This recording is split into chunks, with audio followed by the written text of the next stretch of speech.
जय श्री हरि। हेलो दोस्तों, आपका स्वागत है हमारे चैनल भक्ति कथा संग्रह में। आज हम आपके सामने प्रस्तुत करने जा रहे हैं महालक्ष्मी व्रत कथा।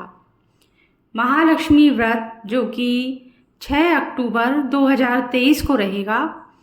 इस दिन व्रत किया जाता है और महालक्ष्मी की कथा सुनी जाती है।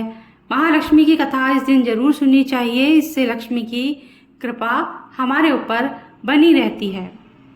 महालक्ष्मी व्रत भादो महीने की अष्टमी तिथि से ही शुरू हो जाता है और 16वें दिन समाप्त होता है। इस दिन महालक्ष्मी व्रत कथा को पढ़ने से भक्तों पर देवी माँ का आशीर्वाद बना रहता है। इस दिन के शुरुआत में ही माँ लक्ष्मी की पूजा की जाती है वैसे तो, लेकिन ज़्यादातर लोग 6 तारीख को 6 अक्टूबर को इसका व्रत रखेंगे और उस दिन पूरे दिन व्रत रखा जाता है और ये कथा जरूर पढ़ी जाती है। तो महालक्ष्मी व्रत के दिन इस कथा का श्रवण जरूर करें।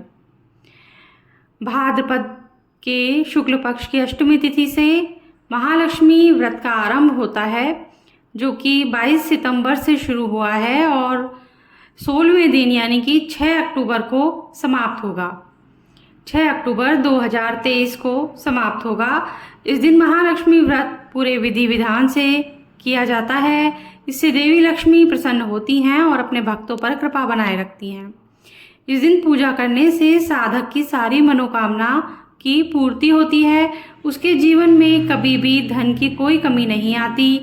इस दिन पूजा अर्चना के साथ साथ महालक्ष्मी व्रत कथा भी पढ़ी जाती है। महालक्ष्मी व्रत कथा इस प्रकार है। एक समय की बात है, एक गांव में एक ब्राह्मण रहता था। वह प्रतिदिन ब्राह्मण नियमों के अनुसार भगवान विष्णु की पूजा करता था। उसकी भक्ति से प्रसन्न होकर भगवान विष्णु ने उसे दर्शन दिए और उसकी इच्छा अनुसार वरदान देने का वचन दिया। ब्राह्मण ने देवी लक्ष्मी का आशीर्वाद मांगा जो उसके घर में रह सके। जब ब्राह्मण ने यह कहा तो भगवान विष्णु ने कहा कि मंदिर में प्रतिदिन एक स्त्री आती है और वह उपले बनाती है। वह देवी लक्ष्मी है, तुम उसे अपने घर बुलाओ। जब देवी लक्ष्मी के कदम आपके घर में पड़ेंगे तो आपका घर धन धान्य से भर जाएगा। इन शब्दों के साथ भगवान विष्णु गायब हो गए। अगले दिन ब्राह्मण मंदिर के सामने बैठ गया और देवी लक्ष्मी की प्रतीक्षा करने लगा। जब वह लक्ष्मी जी को गोबर के उपले बनाते देखता तो उसने अपने घर आने के लिए कहता। ब्राह्मण की बात सुनकर लक्ष्मी जी को एहसास हुआ कि यह बात भगवान विष्णु ने ही ब्राह्मण को बताई होगी। अतः उन्होंने ब्राह्मण को शीघ्र ही महालक्ष्मी के व्रत करने की सलाह दी।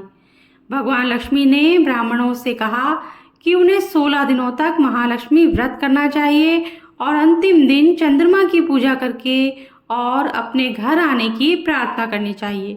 ब्राह्मण ने भी महालक्ष्मी के कहे अनुसार व्रत किया और देवी लक्ष्मी ने भी उसकी इच्छा पूरी की। इसी दिन से यह व्रत किया जाने लगा। इस दिन का व्रत करने से और इस कथा का पाठ करने से साधक को धन का लाभ प्राप्त होता है।